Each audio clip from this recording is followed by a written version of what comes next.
2021년 7월 1일 LA 온누리교회 가정에서 함께하는 영상새벽 예배입니다. 오늘 말씀은 출이집트기 33장 1절에서 11절 동행을 위해입니다. 여호와께서 모세에게 말씀하셨습니다. 너와 내가 이집트 땅에서 이끌어낸 이 백성들은 이곳을 떠나 내가 아브라함과 이삭과 야곱에게 내 자손에게 주겠다라고 맹세한 그 땅으로 올라가거라. 내가 내 앞에 천사를 보낼 것이다. 내가 가나안 사람과 아모리 사람과 헷 사람과 브리스 사람과 히위 사람과 여부스 사람을 쫓아낼 것이다. 젖과 꿀이 흐르는 그 땅으로 올라가거라. 그러나 나는 너희와 함께 올라가지 않을 것이다. 너희는 목이 곧은 백성들이니 여차하면 내가 가는 도중에 너희를 멸망시킬지 모르니 말이다. 백성들은 이 무서운 말씀을 듣고 통곡했습니다. 몸에 장신구를 걸친 사람은 아무도 없었습니다. 여호와께서 전에 모세에게 이런 말씀을 하신 적이 있었기 때문입니다. 너는 이스라엘 백성들에게 전하여라. 너희는 목이 곧은 백성들이니 내가 잠시라도 너희와 함께 가면 내가 너희를 멸망시킬지도 모른다. 그러니 너희는 너희 장신구들을 모두 빼내라. 그러면 내가 너희를 어떻게 할지 정하겠다. 그리하여 이스라엘 백성들은 호렙산에서 그 장신구들을 모두 빼냈습니다. 그때 모세는 장막을 거두어서 진영 밖 멀리 떨어진 곳에 치고는 회막이라고 불렀습니다. 그리고 이때부터 누구든지 여호와를 찾을 일이 생기면 진영 밖에 이 회막으로 가곤 했습니다. 모세가 회막으로 나아갈 때마다 모든 백성들은 일어나 자기 장막 문 앞에 서서 모세가 회막에 들어갈 때까지 지켜보았습니다. 모세가 회막에 들어가면 구름 기둥이 내려와 그 문 앞에 머물러 있었고 여호와께서 모세와 말씀을 나누셨습니다. 백성들은 구름 기둥이 회막 문 앞에 있는 것을 보면 모두 일어나 각자 자기 장막 문 앞에서 경배했습니다. 여호와께서는 모세와 얼굴을 맞대고 말씀하셨습니다. 그런 후 모세는 진영으로 돌아오곤 했습니다. 그러나 모세를 보좌하는 청년 여호수아는 회막을 떠나지 않았습니다. 할렐루야. 오늘도 우리 함께 찬양하면서 거룩한 예배 자리에 나아가기 원합니다.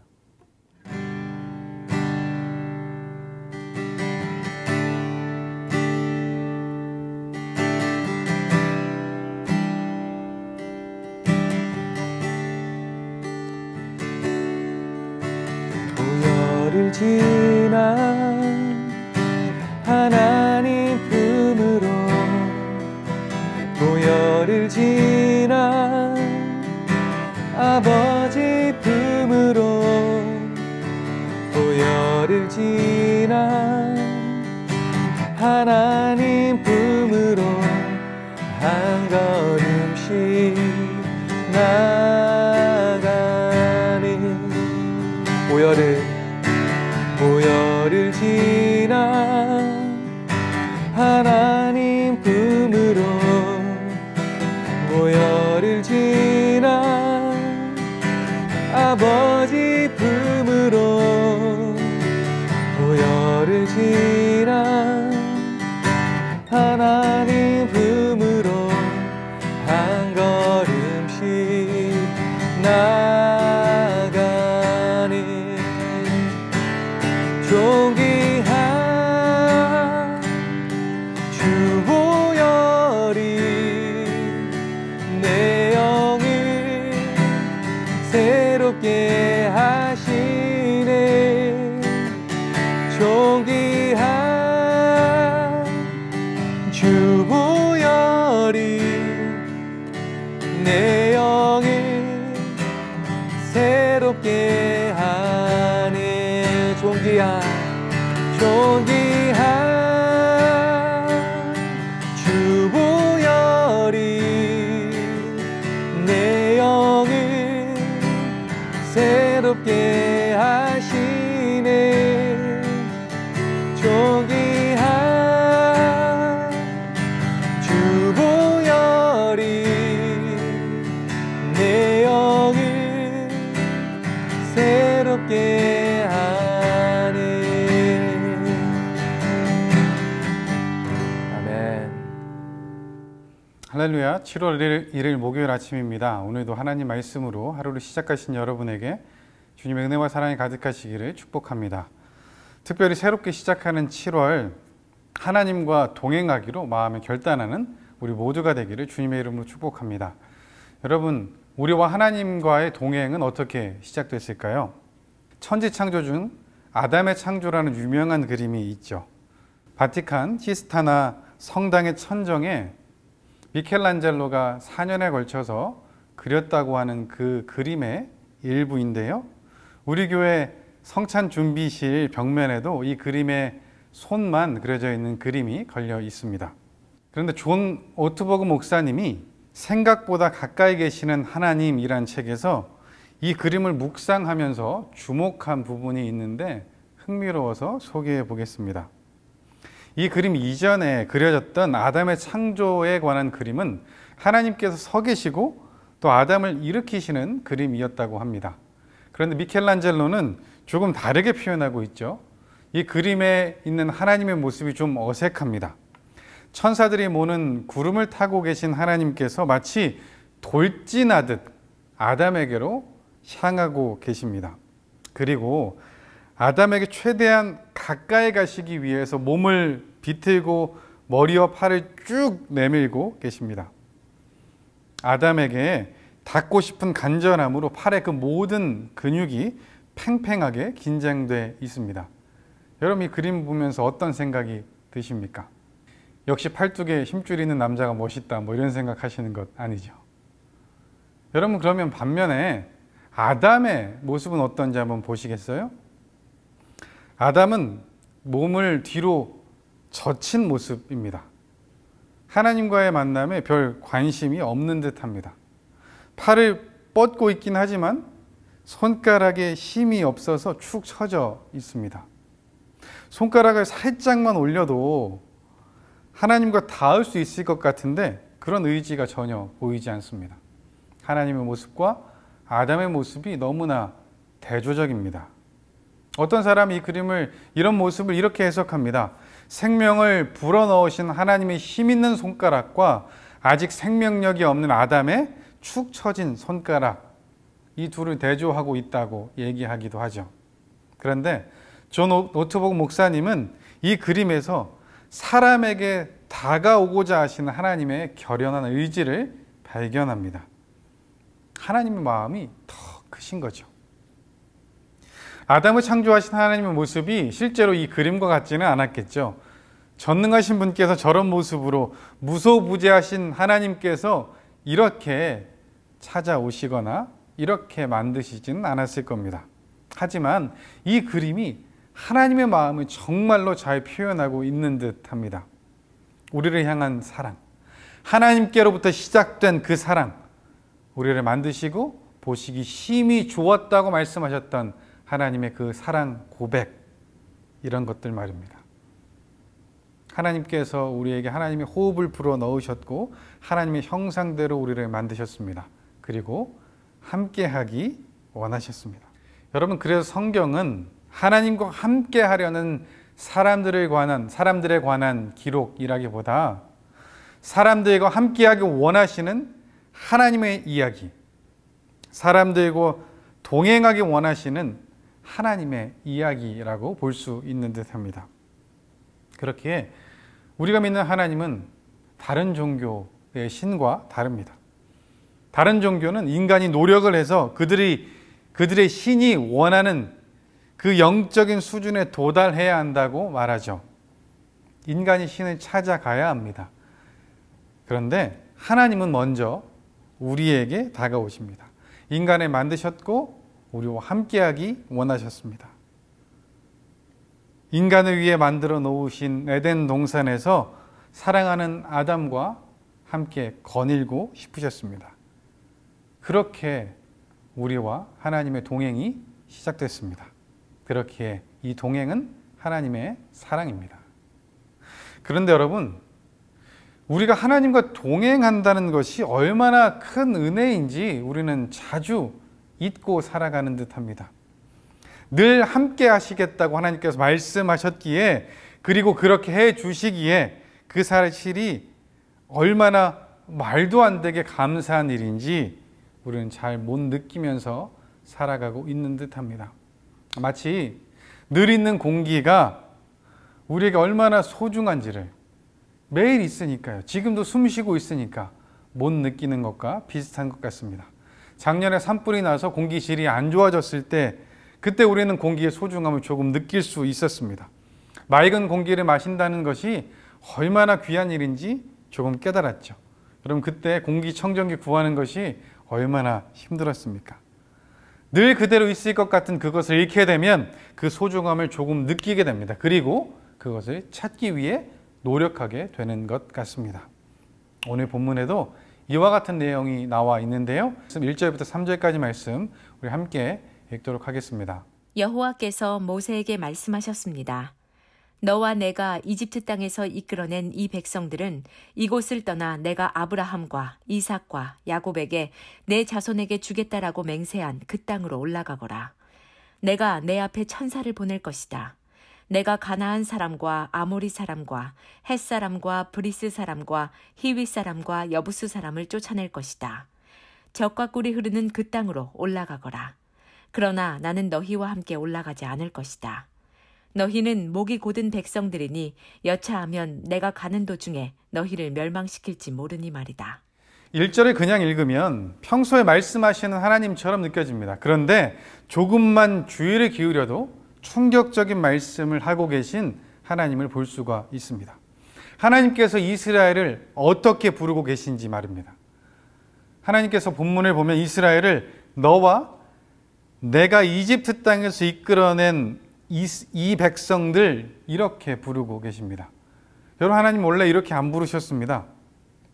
너와 내가 이집트 땅에서 이끌어낸 이 백성들, 원래는 나는 너를 애굽 땅 종되었던 집에서 인도하여 낸 너의 하나님이라고 말씀하셨고요. 너희는 내 백성이라고 말씀해 주셨습니다. 근데 오늘 본문에서는요, 모세 너와 모세 내가 이끌어낸 너의 백성이라고 말씀해 주고 계신 것입니다. 하나님께서 그 관계를 정리하시는 것처럼 말씀하고 계신 것이죠. 그럼에도 하나님께서는 그들에게 말씀하신 것, 약속하신 것은 이루겠다 말씀하십니다. 2절에 보면 천사를 보내서 가나안 족속들을 쫓아내고 약속하신 땅을 허락해 주시겠다 말씀하시죠. 그러면서 더 충격적인 말씀을 하시는데요. 3절에 보시면 나는 너희와 함께 올라가지 않을 것이라고 말씀하십니다. 이유는요, 목이 곧은 백성들, 하나님의 말씀을 순종하지 않는 그들과 함께 있어서 그들을 하나님이 멸망시키실까 봐 그렇게 하시겠다 하시는 거죠. 우상을 만들어 섬겼던 그들의 죄가 하나님과 그들 사이에 간격을 만들었습니다. 그리고 하나님께서 이스라엘 백성들과의 이 동행을 멈추겠다고 말씀해 주고 계신 것입니다. 죄 가운데 있는 이스라엘 백성들이 하나님과 함께하는 것, 하나님과 동행하는 것이 얼마나 위험한 일인지 5절 말씀은 이렇게 기록되어 있습니다. 내가 잠시라도 너희와 함께 가면 내가 너희를 멸망시킬지도 모른다. 아멘. 하나님의 말씀이 이스라엘 백성들에게 충격을 주었습니다. 그리고 그들의 삶에 무엇이 가장 소중한 것인지 그들이 깨닫게 되었습니다. 백성들은 이 무서운 말씀을 듣고 통곡했습니다. 몸에 장신구를 걸친 사람은 아무도 없었습니다. 여호와께서 전에 모세에게 이런 말씀을 하신 적이 있었기 때문입니다. 너는 이스라엘 백성들에게 전하여라. 너희는 목이 곧은 백성들이니 내가 잠시라도 너희와 함께 가면 내가 너희를 멸망시킬지도 모른다. 그러니 너희는 너희 장신구들을 모두 빼내라. 그러면 내가 너희를 어떻게 할지 정하겠다. 그리하여 이스라엘 백성들은 호렙산에서 그 장신구들을 모두 빼냈습니다. 이 말씀을 듣고 이스라엘의 모든 백성들이 통곡했습니다. 그리고 그 몸에서 장신구를 제거했습니다. 이는 기쁨을 주는 것을 제거함으로 슬픔을 표현하고 있는 것입니다. 또한 5절에 나오는 것처럼 하나님 말씀에 대한 순종하는 모습입니다. 이는 자신들의 잘못에 대한 회개이고 하나님과의 동행에 대한 소망입니다. 하나님만 의지하는 모습을 보여주고 있는 것입니다. 마치 떨기나무 앞에서 신발을 벗었던 모세처럼 말입니다. 디나로 인한 세겜성 사륙 그 이후에 베델에서 이방 신상들과 귀거리를 제거했던 야곱의 모습도 생각납니다. 하나님밖에 의지할 분이 없어서 온전한 순종으로 하나님 그분 앞에 서 있는 이들의 모습을 볼 수 있습니다. 이제 본문에 있는 것처럼 하나님께서 어떻게 하실지 결정하시는 거죠. 그리고 하나님께서 결정하신 모습, 그 모습이 나오는데요. 7절부터 11절까지 말씀 함께 보겠습니다. 그때 모세는 장막을 거두어서 진영 밖 멀리 떨어진 곳에 치고는 회막이라고 불렀습니다. 그리고 이때부터 누구든지 여호와를 찾을 일이 생기면 진영 밖에 이 회막으로 가곤 했습니다. 모세가 회막으로 나아갈 때마다 모든 백성들은 일어나 자기 장막 문 앞에 서서 모세가 회막에 들어갈 때까지 지켜보았습니다. 모세가 회막에 들어가면 구름 기둥이 내려와 그 문 앞에 머물러 있었고 여호와께서 모세와 말씀을 나누셨습니다. 백성들은 구름 기둥이 회막 문 앞에 있는 것을 보면 모두 일어나 각자 자기 장막 문 앞에서 경배했습니다. 여호와께서는 모세와 얼굴을 맞대고 말씀하셨습니다. 그런 후 모세는 진영으로 돌아오곤 했습니다.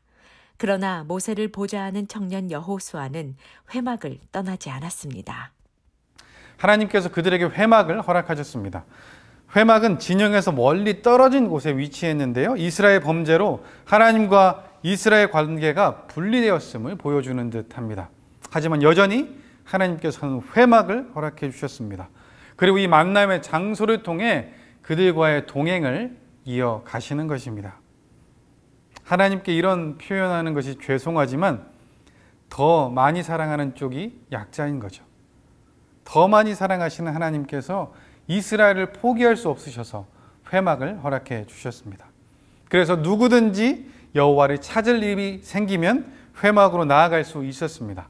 모세가 회막으로 나아갈 때는 구름 기둥이 내려와 그 문 앞에 머물렀고 하나님께서 모세를 만나 주셨습니다. 11절 말씀에 보면 얼굴을 맞대고 만나 주셨다고 기록되어 있죠. 하나님께서 모세를 만나실 때, 모세가 회막으로 나아갈 때 구름 기둥을 이스라엘 백성들이 보았습니다. 그리고 하나님을 느꼈을 것입니다. 그리고 여호와께 경배 드렸죠. 하나님께서 이 동행을 이어가십니다. 사랑하는 여러분, 우리와의 이 동행을 위해 하나님께서 행하십니다. 이 동행을 위해 하나님께서 용서하십니다. 그리고 우리와 함께 하십니다. 그래서 이 동행이 은혜이고 이 동행이 감사이고 이 동행이 사랑입니다. 하나님과의 이 동행, 이를 위해서 우리도 할 수 있는 것이 있습니다. 우리도 해야만 하는 것이 있습니다. 하나님보다 우리의 마음을 빼앗는 그 장신구를 제거해야 합니다. 하나님이 계시는 그 회막을 바라보아야 되고 그것으로 나아가야 합니다. 여러분, 다시 한번 그림 보여드리겠습니다. 이번에는 손만 그려져 있는 그림인데요. 이 그림을 보며 다시 한번 생각해 보면 좋겠습니다. 여러분, 우리의 모습은 어떻습니까? 하나님을 향한 우리의 시선과 우리의 손가락은 어떻습니까? 떨어진 시선을, 떨어진 손가락을 다시 들어 올려서 하나님을 향했으면 좋겠습니다. 여러분, 그러면 그 하나님의 사랑이 우리에게 전해질 것입니다. 사랑하는 여러분, 오늘 이 하루를 살아가며 이 동행이 얼마나 큰 은혜인지 다시 한번 기억하고 감사할 수 있는 우리 모두 되기를 주님의 이름으로 축복합니다. 기도하겠습니다. 사랑의 하나님, 감사합니다. 하나님과의 동행이 얼마나 큰 은혜인지 감사인지 사랑인지 다시 한번 깨닫게 됩니다. 우리를 향한 하나님의 그 사랑, 우리와의 동행을 위한 하나님의 그 수고, 그 노력, 그 헌신, 그 행하심, 하나님 감사합니다. 오늘 하루 우리도 우리의 시선을 들고 손가락을 조금 올리며 장신구를 제거하고 주님께 나아가는 그런 하루 되게 하여 주옵소서. 그래서 그 동행함의 은혜 감사할 수 있는 우리 모두가 되게 하여 주옵소서.